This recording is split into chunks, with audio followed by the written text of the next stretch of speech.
Да? Здравствуйте, уважаемые коллеги. Мы рады с Анжеликой Васильевной приветствовать вас на нашем вебинаре, который посвящен первому республиканскому заочному конкурсу «Лучший учитель ОБЖ» среди образовательных организаций Республики Коми. Конкурс проводится в связи с основными положениями концепции реализации учебного предмета ОБЖ. И его проведение для нашей республики является очень важным таким знаковым событием для всего педагогического сообщества. Это первый республиканский конкурс среди учителей данной предметной образовательной области. Проведение конкурса имеет многоцелевое значение.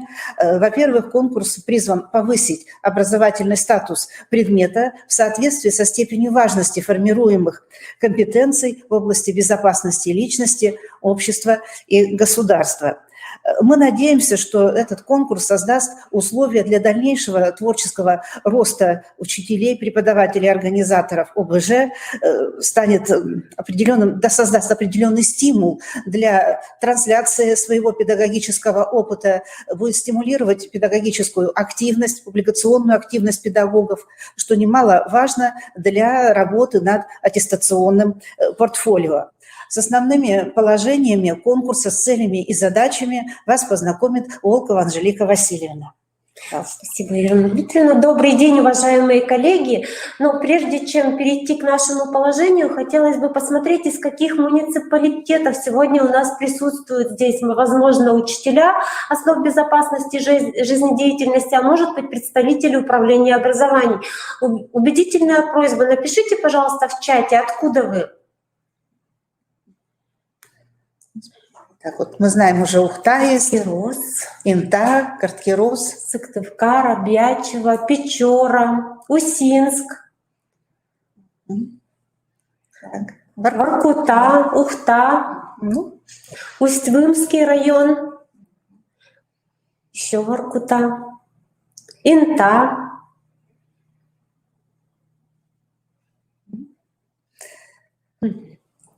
Так, наверное, по ходу нашей презентации, по ходу нашего вебинара присоединятся и другие муниципальные образования республики. Мы будем надеяться.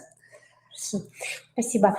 Ну что, переходим к положению. Уважаемые коллеги, пожалуйста, будьте внимательны, когда будете изучать положение. Если у вас сегодня будут какие-то вопросы, мы готовы с Ириной Дмитриевной ответить. А если вы хотите задать вопрос в чате, можете написать. Ну а также на верхней нашей части экрана есть раздел «Вопросы», вы можете написать туда. Ну что, давайте сначала остановимся, на основании каких нормативных документов у нас разработано наше положение, Дмитрий Валерьевич. Значит, это концепция преподавания учебного предмета «Основы безопасности жизнедеятельности в Российской Федерации», принятое решением коллегии Министерства Российской Федерации по делам гражданской обороны, чрезвычайным ситуациям и ликвидации последствий от стихийных бедствий от 6 марта 2018 года номер 6/1, приказом Министерства просвещения Российской Федерации об утверждении плана мероприятий по реализации концепции преподавания учебного предмета «Основы безопасности жизнедеятельности в образовательных организациях Российской Федерации», реализующих основные общеобразовательные программы на 2020-2024 годы, утвержденной на заседании коллегии Министерства просвещения Российской Федерации 24 декабря 2018 года от 15 декабря 2020 года номер 6. Также приказом Министерства образования, науки и молодежной политики Республики Коми об утверждении плана мероприятий по реализации концепции преподавания учебного предмета «Основы безопасности жизнедеятельности в образовательных организациях Республики Коми», реализующих основные образовательные программы на 2020-2024 год. Значит, сразу же скажем, что организационный комитет нашего республиканского конкурса возглавил Холопов Олег Александрович, заместитель министра Министерства образования, науки и молодежной политики Республики Коми. Также в состав организационного комитета вошли представители Сыктывкарского государственного университета, военного комиссариата, Главного управления МЧС России по Республике Коми.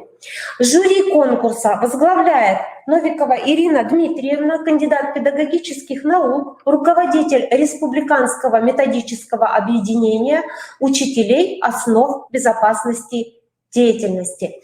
Также в состав жюри вошли лучшие педагоги регионального этапа «Учитель года России». Далее, давайте мы с вами посмотрим, какие же цели и задачи нашего конкурса.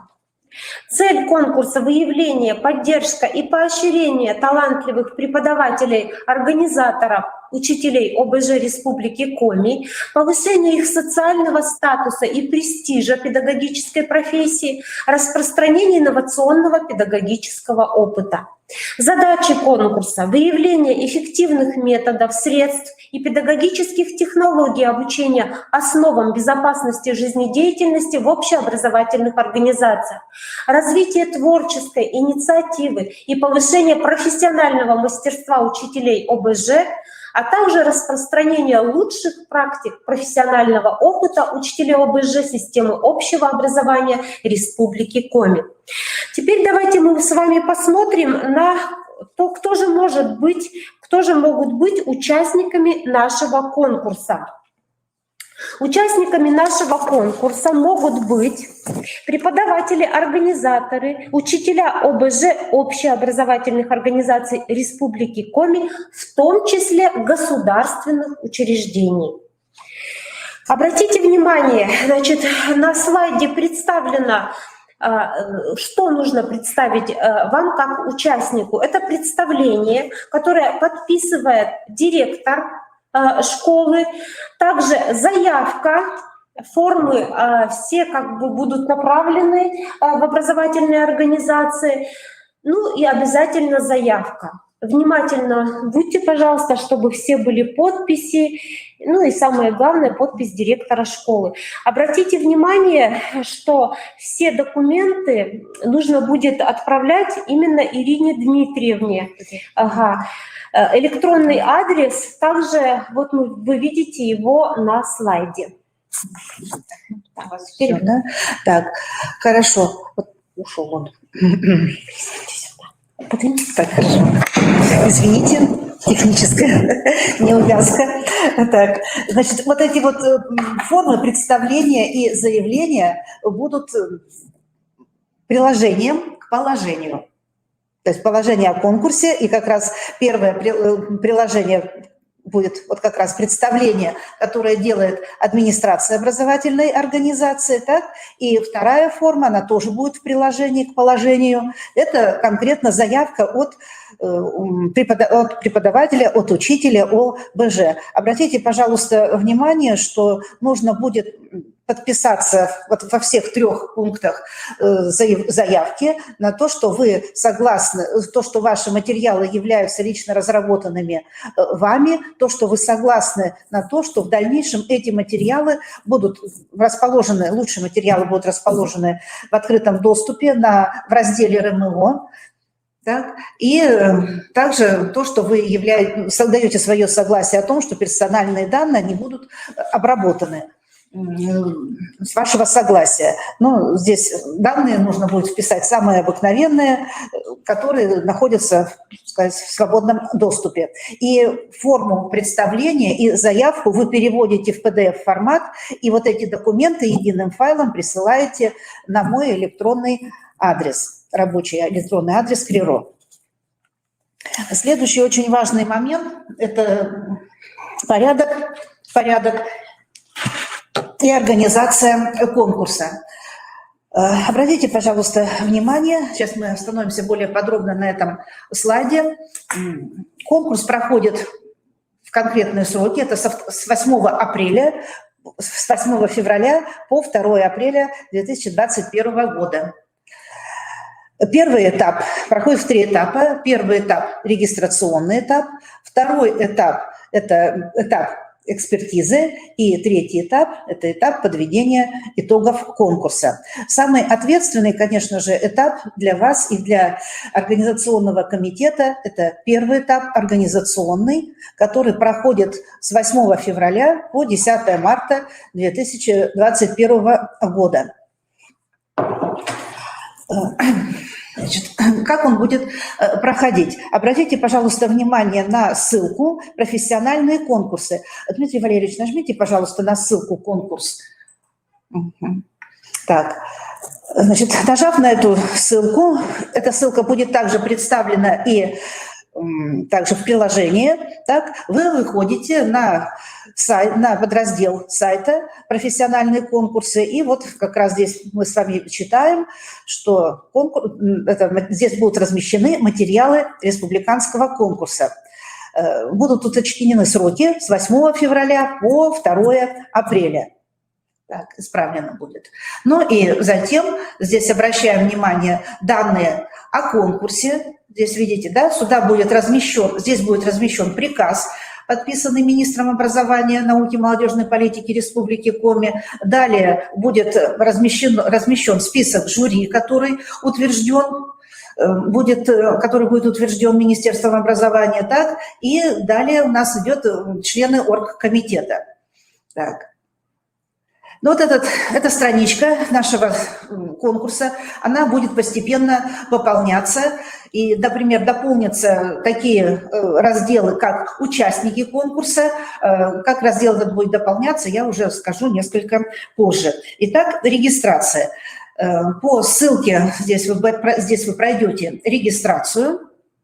Так, и, пожалуйста, просьба такая, что все вопросы регистрационной карты нужно будет отвечать полностью. Фамилия, ясное дело, вы пишете, а вот имена и отчества, они должны быть прописаны полностью. Также полностью должна быть написана в соответствии с уставом школы название образовательной организации, тоже без сокращений. Если в уставе у вас написано имени такого-то деятеля, да, то надо так писать имени, а не сокращать им. Или если прописано полностью имя, отчество какого-то деятеля нашей республики, то тоже это нужно прописывать полностью, а не сокращать. Это нужно будет для того, чтобы правильно оформить все документы, наградные в том числе, когда будет идти оформление дипломов и грамот. Так, далее. Также нужно будет в регистрационной карте обязательно указать личный номер телефона и по возможности личный электронный адрес. Это нужно для того, чтобы в случае каких-либо проблем связаться конкретно с вами, не через третьи лица, и выяснить те вопросы, которые возникнут у членов организационного комитета. Члены республиканского жюри уже не задают никаких вопросов. Вопросы могут задать только члены организационного комитета. Так. Далее. Одновременно с регистрацией или позднее регистрации, но до сроков, до 10 марта происходит загрузка конкурсных материалов. Вот здесь вот нюанс есть такой. То есть вы можете зарегистрироваться и пока еще не присылать конкурсные материалы. Так? И в это время их, как говорится, подготавливать и оформлять. Но нужно прислать будет конкурсные материалы до 10 марта обязательно. И здесь должны быть присланы представления, заявка и конкурсные материалы, регистрация. Все должно произойти до 10 марта. Загрузка конкурсных материалов производится общим файлом, одним файлом, в который войдут разные конкурсные материалы, о которых позднее мы с Анжеликой Васильевной расскажем. Так? И затем эти конкурсные материалы загружаются в облачное хранилище файлов. Вы получаете свою персональную какую-то ссылку, так? И вот эту вот уже ссылку вы присылаете на электронный адрес Новиковой. Не забудьте, пожалуйста, что эта ссылка должна быть активирована. Иногда присылаются конкурсные материалы, ссылка не активирована, не открывается, не можем посмотреть материалы. Ну вот тогда уже и начинается обзвон по телефону и просим участника конкурса выполнить какие-то действия для того, чтобы ознакомиться с материалами. После того, как вы пришлете конкурсные материалы, так, уже досылка их или исправление не допускаются. То есть что прислано, то будет уже и оцениваться конкурсным жюри. Нужно обратить внимание, что при выгрузке конкурсных материалов мы будем обращать внимание на дату, будет фиксироваться дата, когда вы прислали конкурсные материалы, и будет фиксироваться время, когда вы их нам послали. Это будет обязательным условием. Фиксация, четкая хронология событий. Если же Если на педагога, на участника конкурса нет представления, нет заявки, нет регистрации, то материалы не рассматриваются. И не рассматриваются материалы, которые присланы после 10 марта. Вот это обязательное требование. После 10 марта собирается организационный комитет, и члены организационного комитета обсуждаем список участников, то есть подводим итог, из каких муниципалитетов, каких образовательных организаций приняли участие педагоги, составляется список, и вот этот вот список участников, допущенных к конкурсу, он будет размещен на сайте нашего конкурса в разделе «Участники». Пожалуйста, где-то к середине 13-14 марта вы уже можете посмотреть этот подраздел и проверить правильность оформления своей информации о себе. То есть правильно ли написана фамилия, правильно ли написано имя, отчество, школа, чтобы после того, как вдруг будут оформлены наградные документы, а у вас будет какая-то ошибка в ваших личных данных. Или вы будете... сколько хотим. Так, значит, Так, на чем я остановилась? Участники. Так, спрашивают, сколько человек может участвовать от одного муниципального образования? Мы пока не лимитируем, квоты у нас нет, и приглашаем принять участие в конкурсе всех желающих.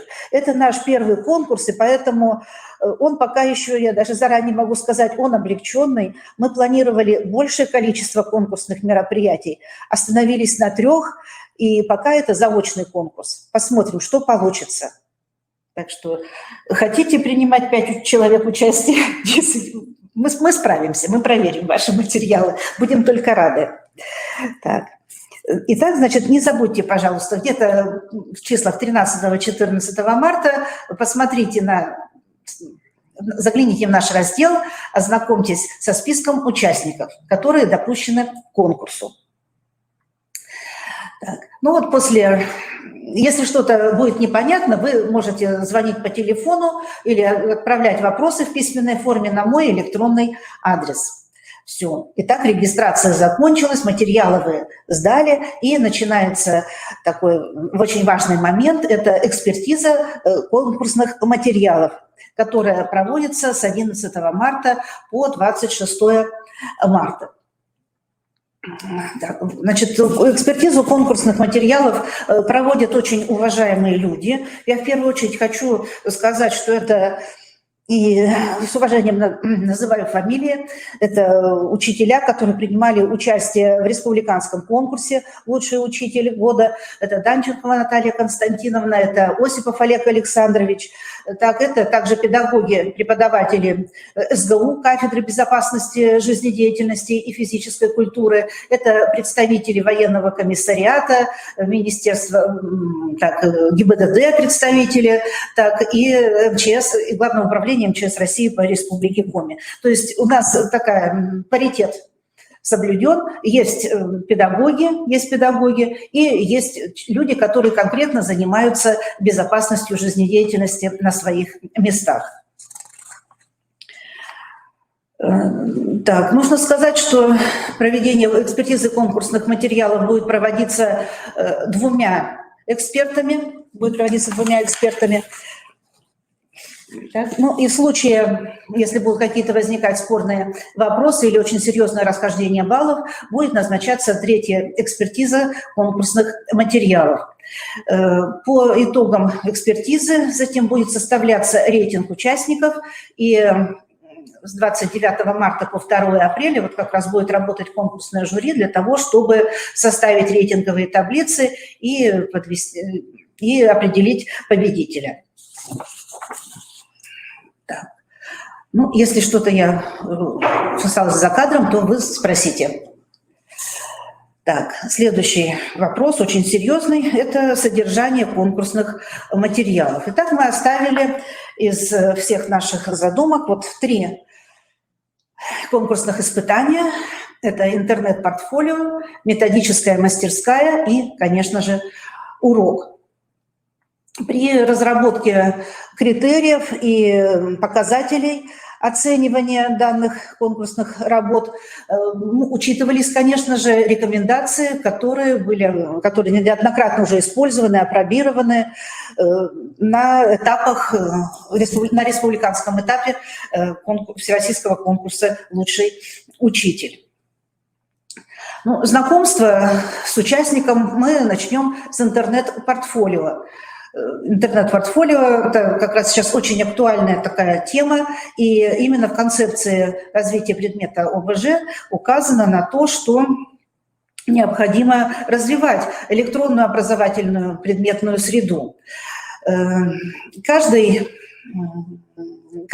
критерий, вот здесь вот как раз написаны критерии, по которым будут оцениваться информационная насыщенность и содержательность, методическая целостность и так далее. Все эти критерии будут четко изложены также и в положении. Это только критерии, а внутри каждого критерия будут еще показатели.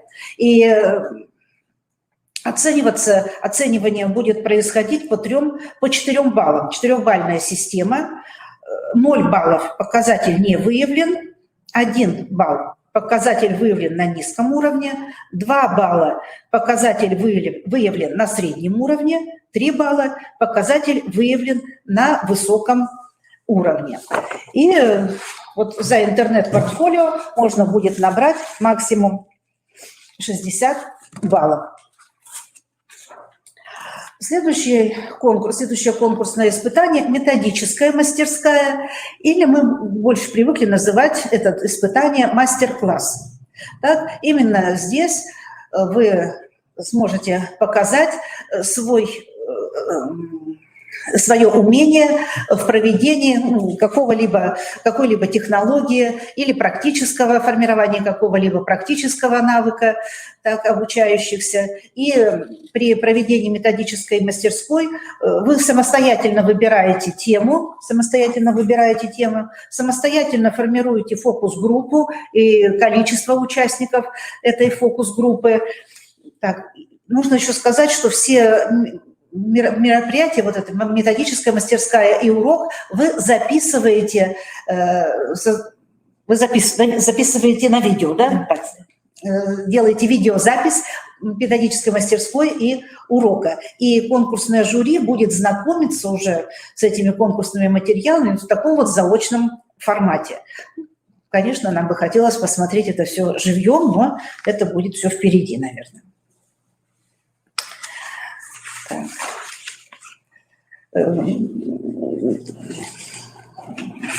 Продолжительность методической мастерской 20 минут, до 20 минут.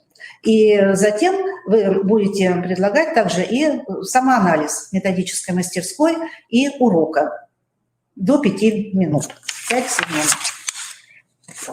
Так, по-моему, здесь все мы тоже сказали. Если вопросы есть, то задавайте, пишите. Так, требования к оформлению конкурсных материалов Анжелика Васильевна рассказывает.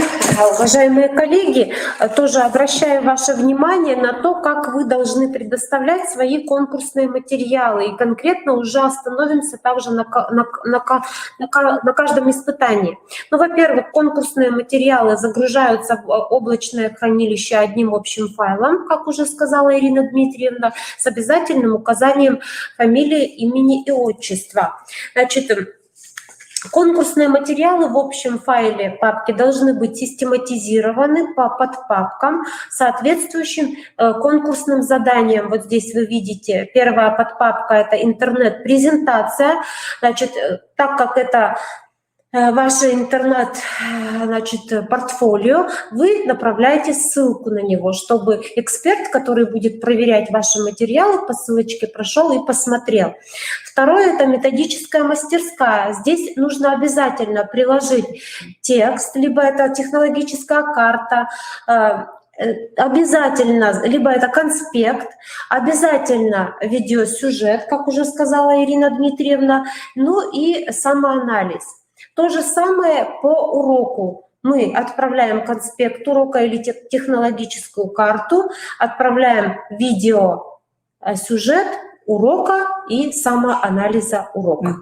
Обратите внимание на требования к текстовым документам. Да? Почитайте, пожалуйста, раздел 8, пункт 8.2, 8.3. Какие форматы должны быть какие шрифты, какие межстрочные интервалы, какие поля должны быть. То есть это тоже нужно обязательно соблюсти. Так, был вопрос, Анжелика Васильевна. Продолжительность конкурсных мероприятий. Методическая мастерская, продолжительность методической мастерской до 20 минут. Так? И самоанализ, видеозапись самоанализа 5 минут. Видеозапись урока, трансляция урока 40 минут. Видеозапись самоанализа тоже до 5 минут. Но некоторые еще так делают. Ну, например, посылают конспект урока. Да, кстати говоря, в конспекте уроков должна четко быть выделена какая-то вот именно методическая составляющая, изюминка, которую вы хотите показать на уроке. Так, чтобы, прочитав проект урока, да, мы получили представление о том, что же должно на нем произойти. Можно поступить таким образом, сделать видеозапись фрагмента урока, который вы считаете наиболее удачно подойдет. Тематика урока, она будет соответствовать, сейчас будет идти в соответствии с тем рабочим планом программы, который вы сейчас реализуете. Так, если я ответила на вопрос, то отметьте как-нибудь. Так, и в положении тоже указаны все временные характеристики, на что нужно будет обратить внимание. Кстати говоря, в положении, которое мы разместим, с вашего позволения, вот в понедельник, да, разместим пока без подписи министра, если так сделаем, да. То есть положение, прошло у нас, принято в министерстве, так, но пока еще не подписано министром. Вот так. Так, поэтому мы его пока разместим в формате Word, так, без подписи министра. Вы согласны с этим? Вот, иначе просто затянется время, и материалы трудно будет оформить в срок. Так, ну что же, так, продолжаем, да? Так, еще что-то у нас пошло. Так, сейчас подходим к следующему варианту. Это подведение итогов, да? Подведение итогов. Значит, всего за конкурсное испытание нужно будет набрать 345 баллов, 60 баллов за первое конкурсное испытание – это интернет-портфолио, 150 получилось за мастерскую, за методическую мастерскую 135 баллов за урок. Так, значит, каждое конкурсное мероприятие оценивается 2 членами жюри и выводится средняя арифметическая величина. И затем мы собираемся, члены жюри, уже после 26 марта, да, и проводим заседания, подводим итоги, обсуждаем особенности прохождения конкурса и определяем итоговое количество баллов. Если в процессе обсуждения вдруг у нас появятся какие-либо серьезное разночтение, то будет как раз проведена еще и 3-я проверка. Поэтому вот подведение итогов, оно у нас тоже длится неделю примерно. Так, и еще один такой вот нюанс. почему мы будем фиксировать дату поступления конкурсных материалов и время. То есть, а вдруг участники наберут одинаковое количество баллов, кому отдать предпочтение. Так? Ну, тогда предпочтение будет, более в предпочтительной ситуации будет находиться тот, кто прислал материалы раньше. Это у нас отражено в положении. Вот такой вот момент. И по итогам работы конкурсного жюри будет выстраиваться рейтинговая таблица, и участники будут распределяться в рейтинговой таблице, начиная с участника, набравшего большего количества баллов, к меньшему количеству баллов. Победитель будет тот, кто наберет большее количество баллов. Здесь не привязано к каким-либо процентам. Если набрали 150 баллов, пожалуйста, вы победитель. Такое у нас положение. Итак, будет определен абсолютный победитель, так, призеры и лауреаты, 2 и 3 место. Остальные все участники получат сертификат участника конкурса, подписанный министром Министерства образования, науки и молодежной политики Республики Коми. Нужно сказать, что подготовка приказа министерством, она не имеет временного регламента, и когда подпишет министр приказ, тогда мы его и разместим. Никаких апелляций по поводу проведения конкурса, оценивания конкурсное жюри и оргкомитет не принимают. Если что, потом можно будет обсудить в каком-либо частном порядке, а так все результаты пересмотру не подлежат. Жюри у нас достаточно компетентное.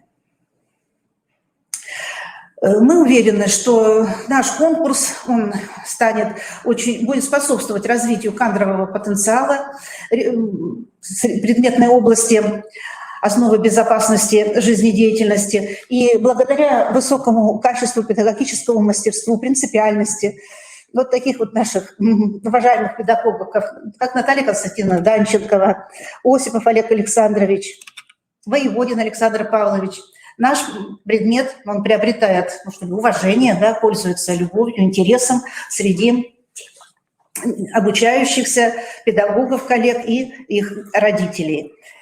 Большое спасибо за это нашим коллегам. Мы уверены, что и наши участники нашего конкурса тоже в дальнейшем станут участниками и очного республиканского заочного конкурса. Так, и таким образом у нас наш опыт, наше мастерство будут расти, будет выполняться наша методическая копилка Республиканского методического объединения учителей ОБЖ. Члены оргкомитета конкурсного жюри желают вам всем успехов в этом конкурсе. Все вопросы, которые у вас будут возникать, пожалуйста, пишите мне на адрес Новикова@крiro.ру, звоните на рабочий телефон 28 60 11, внутренний 321, и даже можете позвонить мне лично на сотовый телефон.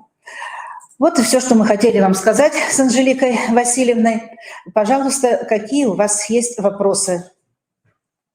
Могу еще порекомендовать, когда вы увидите, где будет размещено положение. Положение будет размещено на сайте «Профессиональные конкурсы». Вот, Дмитрий Валерьевич, вот сделайте вот эту вот ссылочку, какой там у нас был сайт, вот сюда. То есть вот на эту ссылочку вы нажимаете, я потом могу все эти электронные ссылки прислать в формате Word. Вот на этой странице, да, будет у нас вот о конкурсе, да, о конкурсе. Вот здесь вот будет располагаться приказ министерства, так, и здесь же будет располагаться положение конкурса. Так. И также мы разместим с Анжеликой Васильевной положение на сайте РМО в новостной ленте. И мы будем дублировать эту информацию и через сайт КРИРО, и через наш сайт РМО. Направим в управление образования. Так, что-то еще есть вопрос? Так, спасибо, все понятно. Так,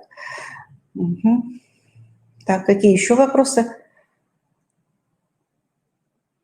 Так, больше вопросов нет.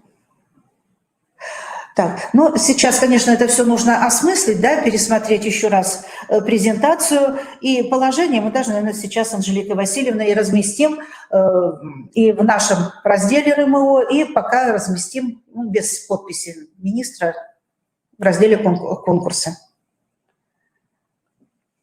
Так, все тогда. Да, спасибо вам за внимание. Мы ждем очень с нетерпением вашего участия в нашем конкурсе. Желаем хорошей подготовки. Всем спасибо за внимание. До свидания.